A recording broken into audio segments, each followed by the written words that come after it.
play free and they're quite good. So back to the lesson, and it's A-level maths live lesson, funny notation, and let's begin. Okay, first word that you have to get around your head is the word set or sets. So if we just take a group of numbers, let's say I'm quite young, and the kind of numbers that I know and I'm familiar with and like are ones that are quite small. So let's say I pick a 3, I pick a 5, I pick a 2, they don't have to be in order, I pick a 9. Then I can say that this group of numbers is a group that I've picked, and I'll come back to them in a second. Let's pick another set of numbers. Let's say I get a little bit older and now I'm playing around with numbers that are maybe 2 digits. And let's take a mixture here. And rather than use the word group, we're going to use the word set. So I can say this group of numbers, and I can separate it from the group below, but now I'm going to use the word set instead of group. This set of numbers was the first set of numbers that I wrote, and this set of numbers was the second set of numbers that I wrote. I could label them as the first set and the second set, but that's too much words. In mathematics, we just like to keep things short. So I can label this as, I can say this is set A, and I can say this is set B, or I could have used any other letter I wanted to. And the numbers that are within the set I call elements. So you've got 4 elements in the first set, and you've got 5 elements in the second set. So try to get your head around those kind of words and symbols.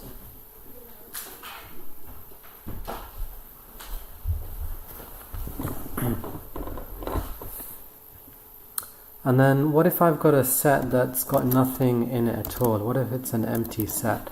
So then there's a symbol for empty set, which is going to look like a 0, but it's going to have a line through it.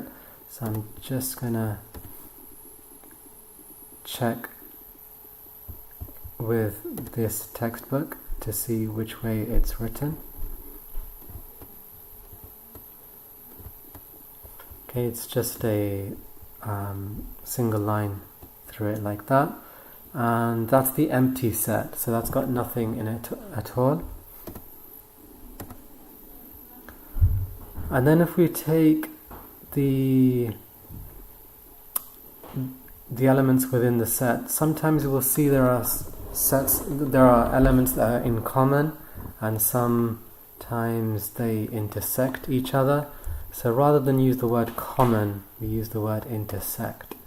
So at the moment I'm going to need a new set, because A, B, if you look at the elements inside, none of them really overlap or are in common. So let's say I chose another set. Let's say these numbers are 5, 11. Let's pick a number 1. Let's go for maybe 30. So now you can see that if I compare set A with set C, then you've got a couple of elements that are in common, the 5, and that's about it, just the 5. So how do we write that? Well, we could use the word intersect, but that's gonna be a bit of a hassle to keep writing. So the short way of writing intersect or intersection is an upside down U, or sometimes an N for intersection, but generally you're going to find it looks like an upside down U, and that's set A intersecting with set C. Any elements that are in set A and set C? Yeah, we found one, and that was the element which was 5.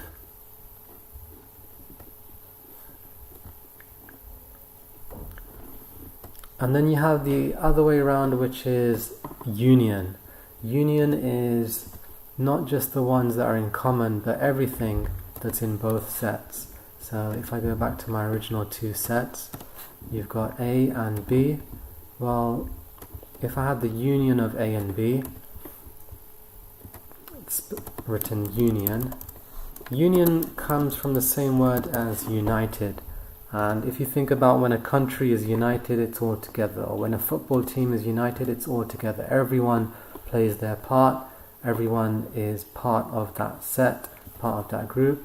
So if I was to say set A union set B, what I'm saying is if I unite those two sets together, then which elements, which numbers would I have then? Well, I'd have everything in set A, and I'd have everything in set B. Notice that if the elements come in both sets, you wouldn't write them twice. So I'll give you an example of that coming up. But at the moment it's nice and easy. A union B, that's A united with B, would be all of those. Hoping that I haven't missed out any element there. Let's try a slightly harder one. Let's go with, let's say set C is made of, let's go with 1, 3, 5, 2, and 10. Then we'd have A union C would be 1, because union means everything, so it's got to come and complete everything from A and everything from C. 2 comes in both, but I'm only going to write it once. 3, 5, 9, and 10. Okay.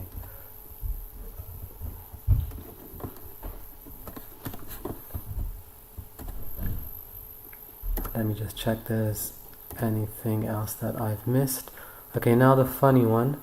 This is gonna take a little bit of clever reading on your part, but mathematically it's very, very short. So just gonna zoom that up. Apologies if it's a little bit blurry, but what this is trying to say is that if I've got a set, let's call it A,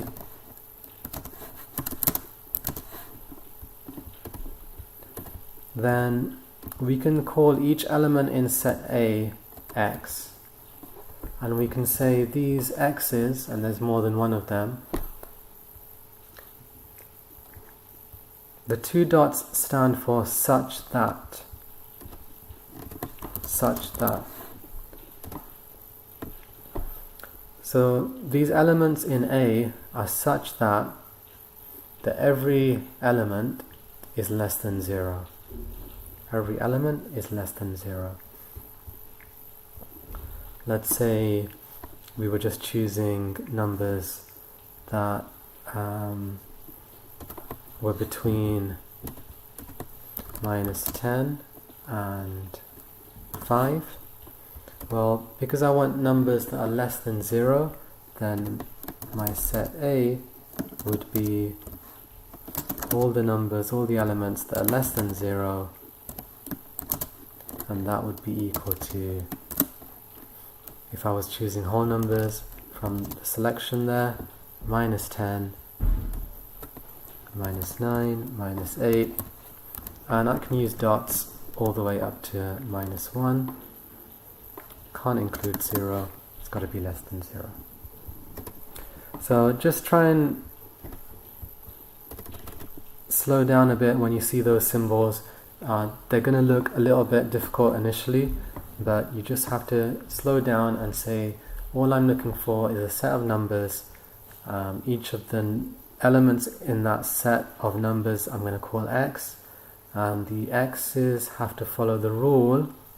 The rule is that X, every X has to be less than 0.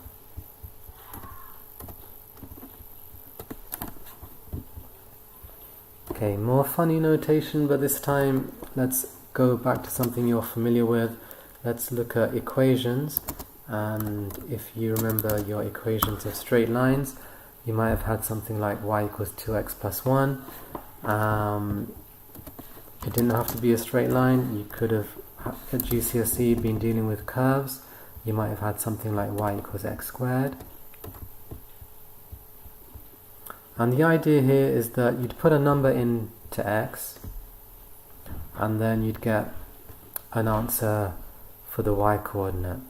So we're just going to change that a little bit, not in terms of the maths, but just what we call it and the symbols that we use, the notation that we use.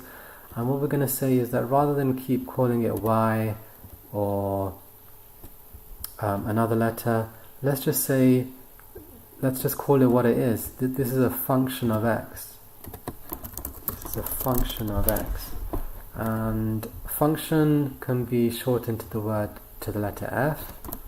And in brackets we can put x to show that it's the x, which is the input number that we're going to be inputting into, the variable that we're inputting it into. Similarly, we can say, instead of y equals x squared, we just use the same thing. We'd say that we've got a function of x. The function of x on the right hand side is x squared. And now if we do want to put a number in, we can just put it in where the x is here, just to show this is the number that we're putting in before we start calculating. So let's pick a number between 1 and 5. Let's go for 3. So if I wanted to put 3 in as x, I'd write f of 3. That in the function I'm going to be putting in 3. And I can say, okay, well, let me do that. 2 times 3 plus the 1, that's going to make 7. On this side, let's choose a number, let's go with minus 1. So I'm putting in minus 1 into my function of x, and rather than say I'm putting minus 1 into my function of x, it's just much quicker, much easier just to write this f of minus 1, and that's minus 1 squared. Don't get tricked on the minus 1 squaring, but that's going to be 1. And then we can do it the other way around as well. We can say, well, every function, not every function, but a lot of functions have an inverse. So let's try it the other way. Let's say if the x I put in has to give me an answer of, let's say 6, then what's the x that I need to put in? Well, now it's an equation with the function on one side and 6 on the other, and I can say the function is 2x plus 1, has to make 6, and then I can solve that, and hopefully you can solve that and get 2.5.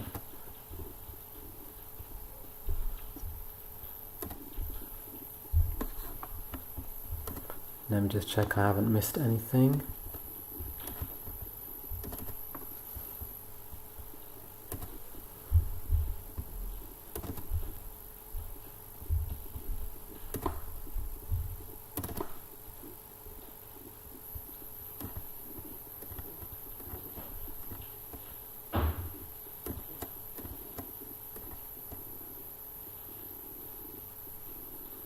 Okay, that's covered that. And then the next thing is logical notation.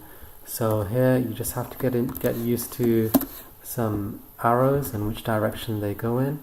So sometimes in maths what happens is that we have to write a sentence and we say that something implies something else. Implies means really lead to. So something might lead to something else. So the proper arrow that we're going to use is a double lined arrow, something like that, and it just means implies, leads to. So something leads to something. So maybe A implies B, and then the other way around, we could have we could have a relationship where both things imply each other, and then the arrow needs to go in both directions. So we'd have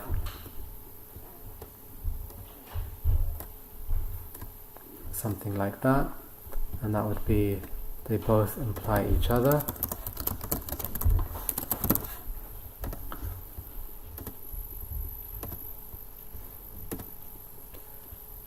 So just to give you an example, if you saw P and then the arrow Q, that means that P implies Q. If you've got x equals 2, then that would imply that if you were to square it, you would get 4. X squared is equal to 4. The double arrow means it can go both ways. We can say that if I've got a number squared is equal to 4, then that implies, but also it can be read both ways. The first way it can be read is that if x, when I square it, I get 4, then that implies that the number that I'm squaring, the x, is equal to plus or minus 2. But then that can be read the other way as well, that if I've got a number x, which is plus or minus 2, if I square it, then I get 4. So that's the reason for the double arrow.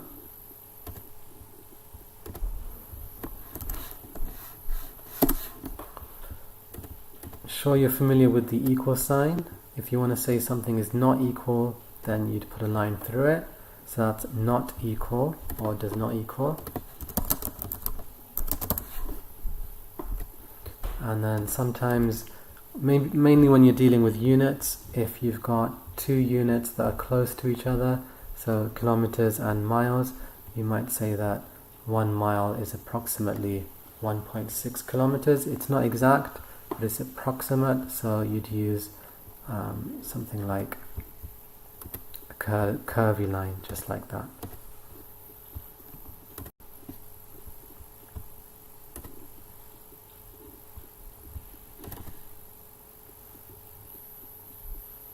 So, 1 divided by 3 is approximately 0.33 is a good example there.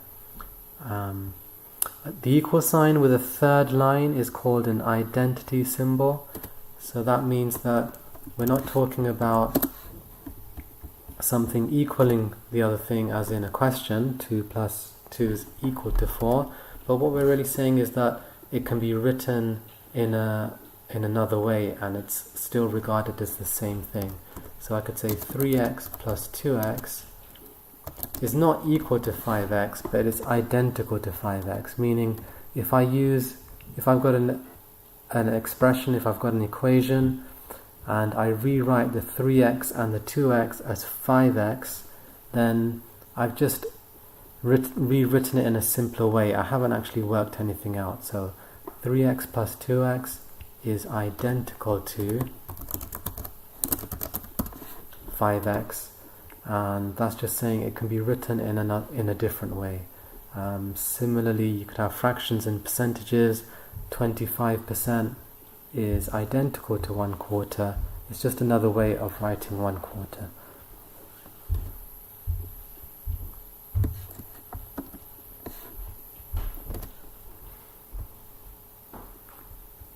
Okay, just to summarize.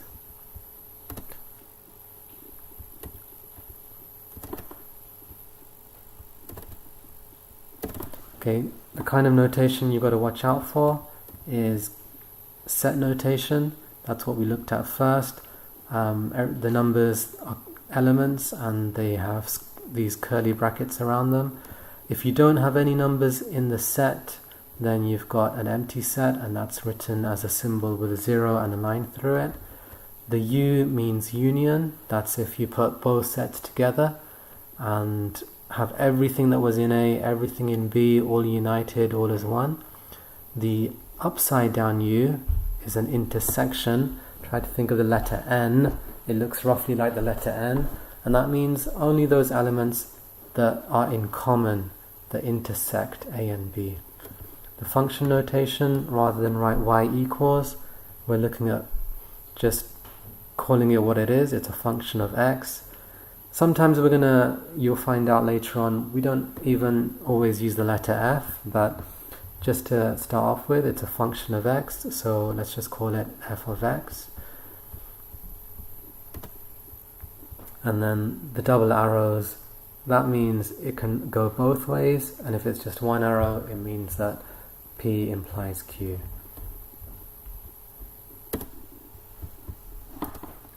Okay, a lot of notation to get your head used to. Have a read over it, and hopefully it'll sink in.